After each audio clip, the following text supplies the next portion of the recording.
இன்னைக்கு நான் பார்க்க போற இடங்கள் கிரேயா இருக்கிற கிரே ஃபிளாட்ஸ், கிராண்டா இருக்கிற சர்ச் ஆஃப் செயின்ட் சாவா, ஹைட்டா இருக்கிற ஸ்டெஃபன் நெமன்யாக் மானுமெண்ட், ஹைட்லயே இருக்கிற மிலேனியம் டவர். சும்மா பார்க்குறேன் பார்த்துக்கிட்டே இருக்கேன்.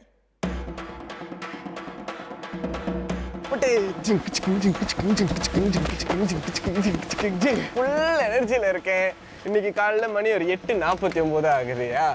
நல்ல ஒரு 18 டிகிரி இருக்கு. லைட்டா மழை தருது. இதெல்லாம் மழையே இல்லை. எனக்கு இந்த ஜிலுஜிலுப்பு பிடிக்கும். இப்போ இந்த ஜிலுஜிலுப்புல சுட ஒரு காஃபி குடிச்சா எப்படி இருக்கும்? நேற்று ஏர்போர்ட்ல இருந்து எடுத்த அதே பஸ் நம்ம 16 பஸ் எடுத்தீங்கன்னா எப்படி ஏர்போர்ட்ல இருந்து சிட்டி உள்ளுக்கு கூட்டு போனதோ இப்போ சிட்டி உள்ளுக்கு இருந்து அப்படியே வெளியே கூட்டு வந்துடும். எதுக்கு நம்ம இவ்வளோ கஷ்டப்பட்டு பஸ் எடுத்து வெளியே வந்திருக்கோம்? ஏன்னா இப்போ நம்ம வந்து கிரே ஃபிளாட்ஸ்க்கு போக போகிறோம். கிரே ஃபிளாட்ஸ்க்கு இன்னொரு பேர் கூட இருக்குது. அது நியூ பெர்லின்னு சொல்லுவாங்க. ஸோ நம்ம அப்படியே கெஃபே தேடிக்கிட்டு போய்க்கிருக்கும் போது இங்கே ஒரு அற்புதமான போர்டு ஒன்று பார்த்தேன், ரிக்ஸ் கெஃபேன்னு. இதை பார்த்து ஒரு மாதிரி சந்தோஷமாயிட்டு எங்கேயோ அங்கே போகணுமா. ஸோ நம்ம அங்கே போய் பார்ப்போம். என்னதான் எனக்கு குளிர் பிடிச்சாலும் இந்த குளிரில் ஒரு சுட காஃபி குடித்தாதான் அந்த காஃபிக்கே ஒரு மரியாதை இல்லையா? வாங்க வாங்க வாங்க வாங்க. Just a second. வெளியே இருந்து பார்க்கும்போது நல்லா தான் இருந்துச்சு. உள்ளுக்கு இது என்ன இடம்னே தெரில. இருந்தாலும் நம்ம போவோம். ஏன்னா நம்மலாம் வந்து பேக் பேக்கர்ஸ். வாங்க நீங்களும் இந்த மாதிரி பேக் பேக்கராக இருந்தால் இந்த மாதிரிலாம் சென்ட் பண்ணுங்க. அதான் ஃபன். ஆனால் கொஞ்சம் பயமாக தான் இருக்குது. இங்கே நீங்கள் வந்து ஒரு பேய் படமே எடுக்கலாம். ரொம்ப பாலடைஞ்சு போய் கிடக்குது. எல்லாமே ஒரு மாதிரி உடஞ்சு இருக்கு. ஆனால் பேங்க் இருக்கு, சம்மந்தமே எல்லாமே. Oh my God. இந்த பில்டிங் இன்னும் எப்படி இருக்குன்னு புரியல. நான் நினைக்கிறேன் இந்த பில்டிங் அபேண்டன் ஆயிடுச்சுன்னு. ரிக்ஸ் கேஃபே கண்டுபிடிச்சிட்டேன். இருக்கும் அதுக்கும் சுட ஒரு காஃபி குடிச்சாச்சு. அது கூட சேர்ந்து ஒரு ரொட்டியை சாப்பிட்டேன். அது இந்த மாதிரி ஒரு ஒத்தன்டிக்கான கேஃபேல. இதில் என்ன பெரிய விஷயம்னா இதோட விலை ஒரு 250 தினார் வருது. இந்த இவ்வளோ பெரிய ரொட்டி அது உள்ளுக்கு க்ரீம் சாக்லேட் இருந்துச்சு. இதோட விலை ஒரு 150 தினார் வருது. மொத்தமாக சேர்த்தாலே ஒரு 350 தினார். அதாவது நம்ம ஒரு காசுக்கு வெறும் 4 வெள்ளி தான். What is the best thing you have here? Well, I would say burek. That is like a traditional Balkan food. Traditional? Which is yes. it? Can you show me? Cheese, meat and plain. Yes. You have a very nice smile like that. Thank you. No, if I act in the movie, she's going to be my heroine. Ken? Thank you. That's the deal. Alright, thank you so much. Thank you. Thank you. எனக்கு ஸ்வீட்டா இருக்க பிடிக்கும்னு சொல்லிட்டு இந்த மாதிரி ஸ்வீட்டான ஒரு cake ஃப்ரீயா கொடுத்தாங்க. அந்த அக்கா ரொம்ப நல்லா அக்கா. எனக்கு ஒரு பிள்ளை பிறச்சா அவங்க பேரை வைக்கலான்னு இருக்கேன். உண்மையிலே so sweet of them. இதுதாங்க செர்பியா. இதுதான் செர்பியா. நீங்கள் வந்தீங்கன்னா அவங்ககிட்ட ஸ்வீட்டாக பேசுனீங்கன்னா அவங்களும் ரொம்ப ஸ்வீட்டாக நடந்துக்கிறாங்க. I love it. பேசாமல் இங்கேயே செட்டில் ஆகிடலான்னு இருக்கேன். இப்போ நம்ம செர்பியா வரதுக்காக தினார் மாற்றணும். செர்பியன் தினார் மாற்றணும் இல்லையா? சிங்கப்பூரில் மாற்றலான்னு பார்த்தேன். சிங்கப்பூரில் கிடையாது. ஸோ துபாயில் மாற்றும் போது ஒரு 350 யூரோஸ் மாற்றும் போது அவங்க வெறும் 28,000 கிட்ட தான் கொடுத்தாங்க. 28,000 செர்பியன் தினார் தான் கொடுத்தாங்க. அதுக்கப்புறம் வந்து ஆன்லைனில் செக் பண்ணும்போது தான் தெரியுது 350 யூரோஸ்க்கு அட்லீஸ்ட் ஒரு 40,000 செர்பியன் தினாராச்சும் கொடுக்கணுமா. நீங்கள் வெறும் யூரோஸ் மட்டும் மாற்றிட்டு இங்கே வந்து மாற்றிக்கோங்க. நல்ல அமௌண்ட் கிடைக்கும்.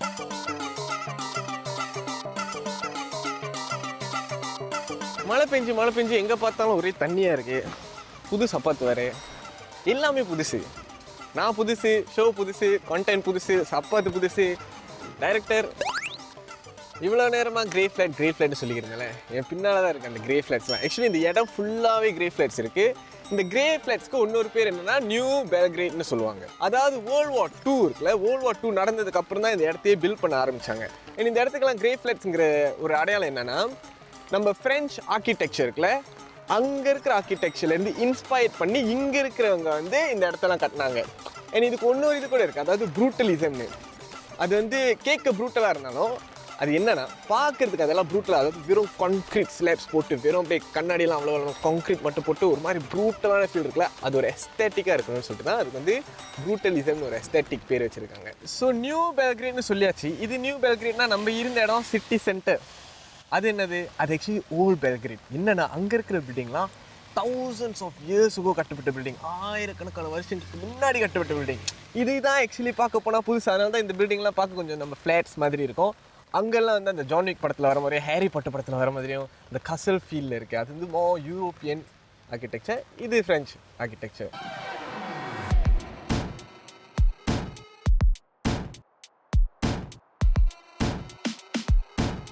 மக்களே, கிரேட் ஃபிளட்ஸ் பார்த்தேன். உள்ளுக்கு போகலான்னு பார்த்தா போக முடியல. சரி, அங்கேருந்து கிளம்பி இப்போ நம்ம சர்ச் ஆஃப் செயின்ட் சாவாக்கு போகலான்னு இருக்கேன். அதுக்கும் மறுபடியும் நான் பஸ்ஸு தான் எடுக்கணும் ஓசியில். ஸோ பஸ் ஸ்டாப் வந்தாச்சு. இங்கேருந்து ஒரு பஸ் 83 83 எடுத்தோன்னா போய் சேர்ந்துடலாம். பஸ் வரதுக்கு இன்னும் ஒரு 5 நிமிஷம் இருக்குது.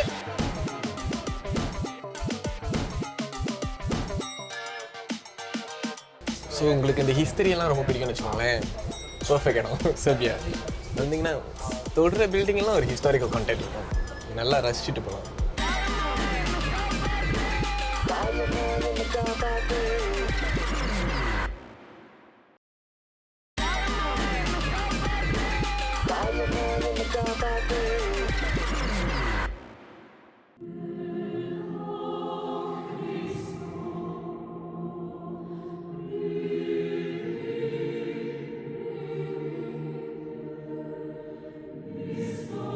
ரொம்ப லைக் பிரம்மாண்டமாக இருக்குது.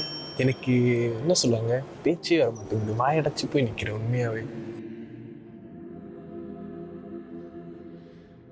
ஏன்னா அது ஆக்சுவலி கோல்டாக தெரியல, அது ஆக்சுவலி உண்மையான கோல்டாக.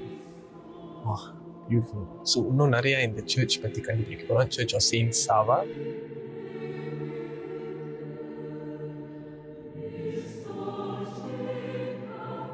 சரி வாங்க, நம்ம போய் டூர் கைட்ட இன்னும் நிறைய இன்ஃபர்மேஷன் தெரிஞ்சுக்குவோம்.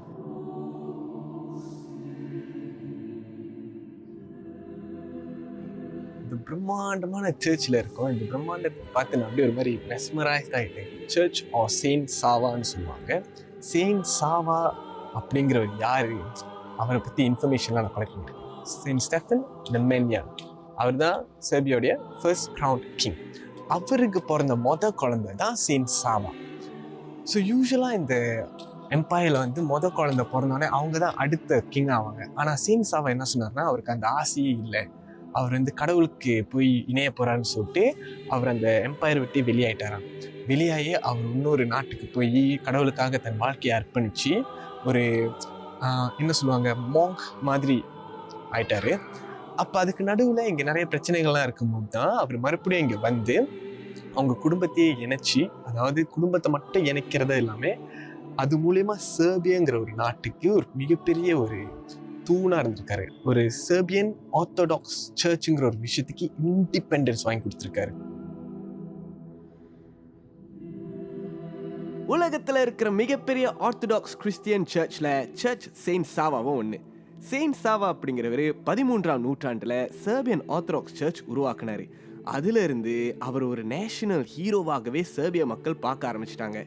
அவர் 1235 இறக்கும்போது செயின்ட் பட்டம் கொடுக்கப்பட்டுச்சு. பல நூற்றாண்டுகள் கழிச்சு ஆட்டோமன்ஸ் செர்பியாவை ஆண்டப்போ மிலேசேவா மானஸ்ட்ரியில் பத்திரமா இருந்த அவரோட ரிமைன்ஸ் எல்லாத்தையும் எடுத்து ஆட்டோமன்ஸ் மக்கள் கண் முன்னாடியே எரிச்சிட்டாங்க. இது வரலாறுல ஒரு முக்கியமான தருணமாக பதிவு செய்யப்பட்டிருக்கு. 19ஆம் நூற்றாண்டில் ஆட்டோமன் சுல்தானிலிருந்து விடுதலை கிடைச்ச உடனே ஒரு தேசிய சின்னம் வேணும். அதே சமயத்தில் செர்பிய மக்களோட மதத்தை மீட்கணும்னு செயின்ட் சாவாக்கு ஒரு தேவாலயம் கட்டலாம்னு 1894 முடிவெடுத்தாங்க. 1935 தேவாலயத்தோட அஸ்திவாரத்தை போட்டாங்க. ஆனால் 2ஆம் உலகப் போர் ஆரம்பிச்சு அவங்க கனவுல மண்ணள்ளி போட்டுருச்சு. அதுக்கப்புறம் கட்டுமான வேலை மறுபடியும் தொடங்க ரொம்ப நாள் எடுத்துருச்சு. யுகோஸ்லாவியோட கம்யூனிஸ்ட் ஆட்சியில் இந்த தேவாலயத்தை கட்டி முடிக்க முக்கியத்துவம் கொடுக்கப்படலை. பல அரசியல் காரணங்களால கட்டுமான வேலை தாமதமாகிக்கிட்டே இருந்தது. கடைசியா ஒரு வழியா டொனேஷன்ஸ் எல்லாம் வந்து குவிஞ்சி 2000 சர்ச் செயின்ட் சாவா கட்டி முடிக்கிற தருவாய்க்கு தோ இவ்வளவு பிரம்மாண்டமான ஒரு சர்ச் அண்ட் நேஷனல் சிம்பலா கட்டுனாங்க. இஸ்தான்புல் ஹாகியா சோஃபியா மசூதிய மாடலா எடுத்து இந்த தேவாலயத்தோட வெளிப்புறத்தை கட்டியிருக்காங்க. அதோடைய டோம் 79 மீட்டர் உயரத்தில் இருக்கிறதுனால இந்த சர்ச் பெல்கிரேடோட ஸ்கைலைன்ல ஒரு முக்கிய சின்னமா இருக்கு. இந்த சர்ச்ல 10,000 பேரை வச்சு சர்வீஸ் செய்யலாமா. Thank you so much. அங்கே சுற்றி இங்கே சுற்றி கடைசியாக ஒரு கபாப் கடை கிடச்சாச்சு. Chicken kebab. தேங்க்யூ, ரொம்ப நன்றி. Super good, super good, class. I am eating chicken kebab நல்லா ஃப்ரெஷ்ஷாக இருக்குது கோழி. உள்ளுக்கு சில்லி சாஸ், டொமேட்டோ சாஸ், தயிர், கார்லிக் சாஸ் எல்லாம் போட்டு கொஞ்சோண்டு கீரை எல்லாம் போட்டு வெறும் 450 சர்பியன் தினார் தான். அதாவது நம்ம சிங்கப்பூர் காசுக்குன்னா ஒரு $4.50 அவ்வளவுதான். எல்லாரும் ஒரு பேனா பேப்பர் எடுத்துக்கோங்க, நோட் பண்ணிக்கோங்க.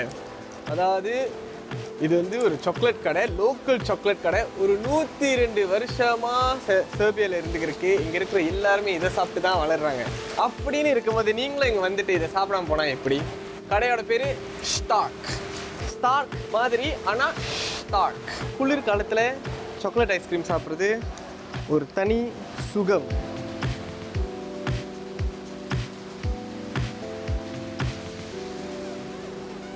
வா, இது சாக்லேட் ஐஸ்கிரீம் இல்லை, இது சாக்லேட் அப்படியே மெல்ட் பண்ணி கொடுத்துருக்காங்க. உண்மையாகவே வா, ஸோ குட்.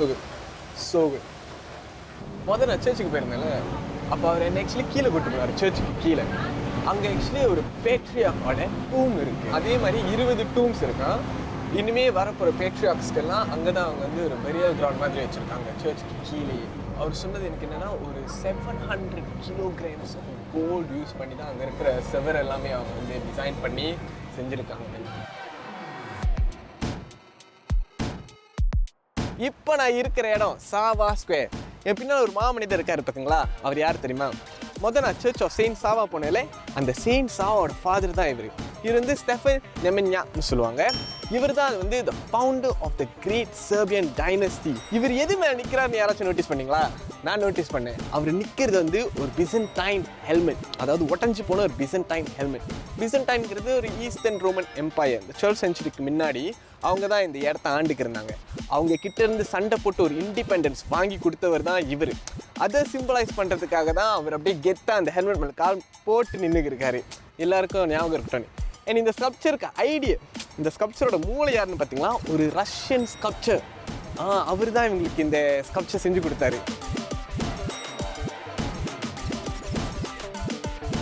சரி, நடந்து ஒரு மாதிரி டயர்டாச்சு. எனக்கு வந்து ஜெமுன்னு ஒரு இடத்த போய் பார்க்கணுன்னு ஆசையாக இருக்குது. இப்போ அதுக்கு தான் போகிறேன். இங்கே சிட்டி உள்ளிக்கே இந்த ட்ரெயின் இருக்குல்ல, அதில் ஏறி போகலான்னு இருக்கேன். ஒரு ட்ரெயின் வந்துக்கிறதுக்கு வந்தோடனே உள்ளிக்கு ஏறிடும். என் வாழ்க்கையிலேயே மொதல் தடவை நான் ட்ரெயின் ஏற போகிறேன். எக்ஸைட்டடாக இருக்குது.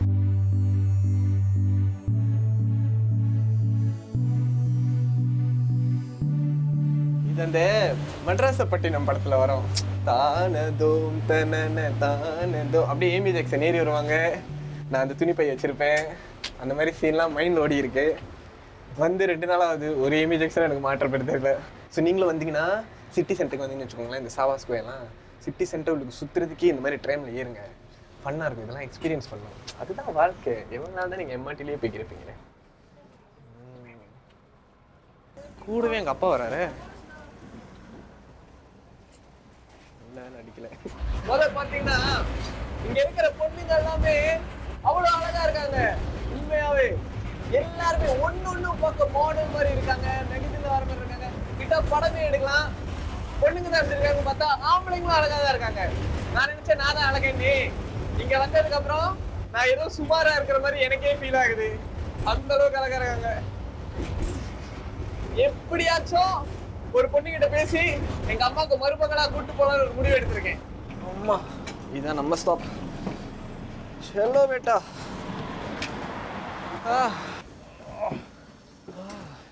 இந்த ட்ரெயின் இன்னும் ஃபேன்சியா இருக்கு. ஸ்டைலா கெத்தா நல்லா இருக்கு இது. அம்மம்மா, இதுல ஏறுறதுக்கு பதிலாக அதுல ஏறி இருக்கணும். அங்க பாத்தீங்கன்னா 2 அழகான பொண்ணுங்க இருக்காங்க. இந்த ஸ்டாப் விட்டா அடுத்து எங்க போறதுன்னு எனக்கு தெரியாது. வயிற்றுச்சல கொட்டிக்கிறதுக்குனே என்ன கட்டி பிடிக்கிறாங்க.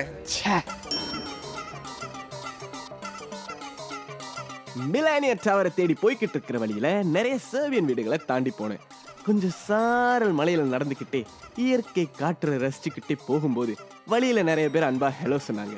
ஒருத்தர் அவர் வீட்டுக்கு வெளியில நின்று என்ன வெல்கம் கூட பண்ணாரு. என்ன விஷயம்னா, அவர் பிள்ளை பிறந்த சந்தோஷத்துல இருந்தாரு. இங்க நாமெல்லாம் புது வீடு போகும்போது என்ன பண்ணுவோம், பால் காய்ச்சுவோம்ல, அந்த மாதிரி இந்த ஊர்ல பிள்ளை பிறந்துச்சுன்னா அந்த அப்பாவோட சட்டையை கிழிப்பாங்களாம். என்ன கொடுமைன்னு யோசிக்கிறீங்களா? அதுதான் இல்லை, இதுக்கு பின்னால ஒரு ஸ்வீட் ஹிஸ்டரியே இருக்கு. அதாவது அந்த காலத்துல குழந்தை காட்டுலயோ வீட்டுலயோ திடீர்னு பிறந்துச்சுன்னா உடனே ஒரு துணியால் அந்த குழந்தைய பத்திரமா ரேப் பண்ண அப்பாவோட சட்டையை கிழிச்சு அதை தான் யூஸ் பண்ணுவாங்களாம். அதுவே இப்போ அவங்க அப்பாங்கிற ஸ்தானத்தை அடைஞ்ச சந்தோஷத்தை கொண்டாட செய்யறாங்க. How cute. அவருக்கு இப்போதான் குழந்தை பிறந்திருக்கு. அந்த சந்தோஷத்தில் என்னையும் பங்கெடுத்துக்க சொன்னார் பார்த்தீங்களா? அந்த நல்ல மனுஷக்காரர் நல்லா இருப்பார். அந்த நல்ல மனசுக்கு ரொம்ப நல்லா இருக்கணும். இதுதான் சர்பியா. படத்துலலாம் அந்த வில்லனாக காட்டி காட்டி இங்கே வரும்போது என் ஃப்ரெண்ட்ஸ் கூட நிறைய பேர் ஆக்சுவலி உண்மையாக சொன்னாங்க, பார்த்துப்போ ஏதாச்சும் அடிச்சிருவாங்க, இல்லை ஜாமான்லாம் திருடிடுவாங்க, அந்த மாதிரி என்னென்னமோ சொன்னாங்க. ஆனால் அதெல்லாம் ஒன்றுமே கிடையாது. ஆக்சுவலி ஒன்றுமே கிடையாது. இங்கே வந்ததுலேருந்து ஒருத்தவங்க ஒன்றும் சொல்ல, எல்லாம் நல்லா அன்பாக தான் இருக்காங்க. ஸோ நம்பிக்கையாக வாங்க நீங்களும். சர்பியாவில் கிரைம் ரேட் குறைவு. ஸோ ராத்திரி நடந்து போகிறது கொஞ்சம் சேஃப் தான்னு சொல்கிறாங்க. ஆனால் பொதுவாக கூட்டமான இடத்துல பிக் பாக்கெட்ஸ் இருக்க வாய்ப்பு இருக்கு. அதுவும் யூரோப்பில் இந்த பிரச்சனை இருக்கும் தான். அதனால கவனமாக இருக்கணும்.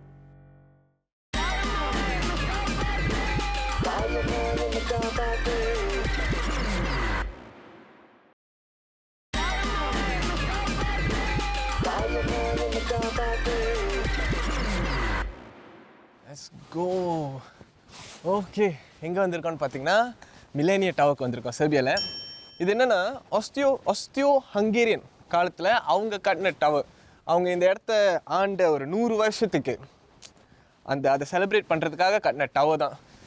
இந்த சுவர்லாம் ரொம்ப அடி வாங்கியிருக்குல்ல. இதெல்லாம் என்னென்னா ஒரு ஃபோர்ட்ரஸ் மாதிரி போர்க்காலத்தில் கட்டினது. அந்த போரில் ரொம்ப அடி வாங்கினது. பட் டவர் அப்படியே ஒரு மாதிரி நல்லா பத்திரமா பார்த்துருக்காங்க. இந்த டவருக்கு அந்த சைட் போனீங்கன்னா த ஹோல் சர்பியாவே உங்கள் கண்ணு முன்னுக்கு காட்டலாம்.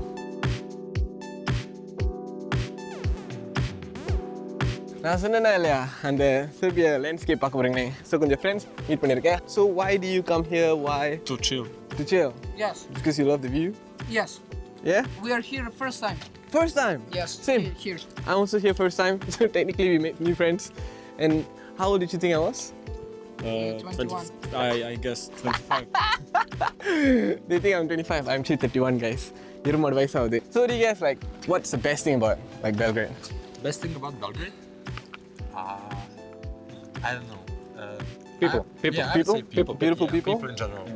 I think, like a foreigner, you can go to any person in Belgrade, and they will be like you will get the best hospitality you can get.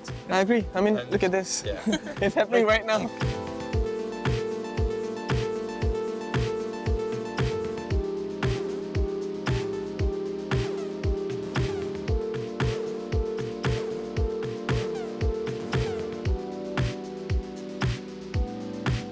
பிரேக்ஃபாஸ்ட்க்கு சுட சுட காஃபியும் க்ரீம் பண்ணும் சாப்பிட்டேன். லஞ்சுக்கு கபாப் சாப்பிட்டேன். இப்போ டின்னர் டைம். பசிக்குது. கதாஷியில் இருக்கிற மில்லேனியா tower பார்த்துட்டு அப்படி கீழே இறங்கி வந்தால் அழகான ஒரு ஆறு. அந்த ஆற்றுல ஃப்ரெஷ்ஷாக மீன் பிடிச்சி உடனே சமைச்சு தர ஒரு ரெஸ்டாரண்ட் இருக்கும்போது அங்கே சாப்பிடாம போனால் நியாயமாக இருக்குமா? நியாயமாக இருக்காதுல்ல. அதான் சாப்பிட்லான்னு இறங்கிட்டேன். யூஸ்வலாக ஃப்ரெஞ்சில் போன் அப்பிட்டிட் சொல்லுவாங்க. ஆனால் நம்ம சர்பியாவில் இருக்கோம்ல, ஸோ சர்பில் பிரியாத்னா.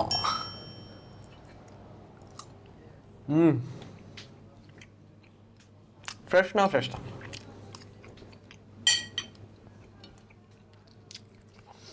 என்றைக்குமே மீன் சாப்பிடும்போது கொஞ்சம் லெமன் புழிஞ்சிட்டு சாப்பிட்டா தான் ருசி அதிகமாக இருக்கும்.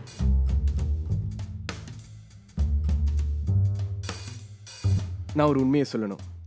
நான் சொன்னல ஃபிஷ் ரொம்ப ஃப்ரெஷ்ஷாக இருக்குன்னு. அது உண்மைதான்.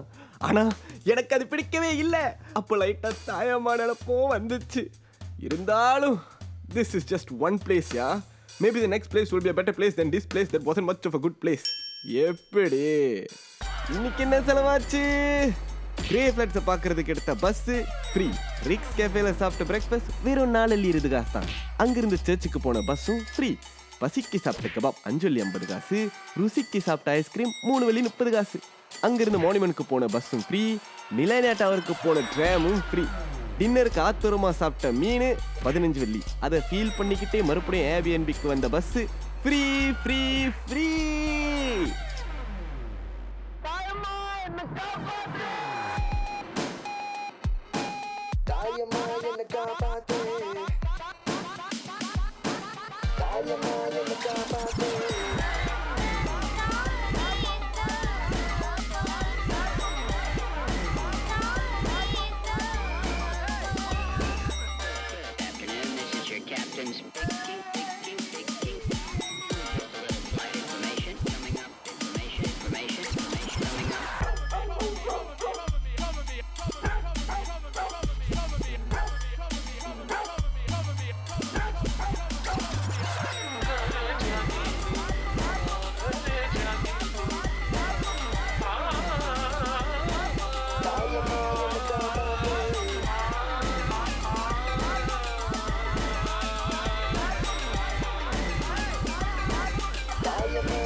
vibrate.